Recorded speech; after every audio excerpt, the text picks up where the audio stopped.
بەنسبەت مێژووی ئەم مزگەوتەی گڵەزەردەوە گوایە کە شێخ حەسەنی گڵەزەر ڕەحمەتی خوای لێبێ وەختی خۆی لە نۆدێوە کە کوڕی شێخ محەممەدی نۆدێ بووە ئیتر لەگەڵ شێخ ئیسماعیلی براگەورەی کە یەنە مەنتیقەی زرگوێز ئیتر ئەو پێی خۆشە بێتە ئەم مەنتیقەیە لەبەرەوەی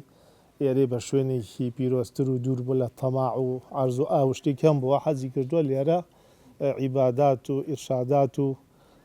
ئیتر ئێرەی هەڵبژاردووە کە هاتووەتە ئێرەش قسە هەیە گوایە پێش ئەوەی شێخ حەسەنی گڵەزەرش بێتە ئێرە گوندێک هەبووە کە لێرە ناوی سەعدانی بۆ خەڵکی تیا بووە و قەولی دووەمیش هەیە کە گوایە شێخ حەسەنی گڵەزەردا بۆ یەکەم جار کە ئێرەی ئاوەدان کردووەتەوە مزگەوتی دروست کردووە وردە وردە تقریبا نزیکی 300 ساڵێ لەمەوە پێش کە ئەم مزگەوتی بنیاد ناوە ئیتر ئەگەر پێشتیش مزگەوت هەبوو پێ ئەم مزگەوتیش کێ دروست کردبێ ئەساسی مزگەوتەکەی بۆ شێوە بنیاد ناوە کە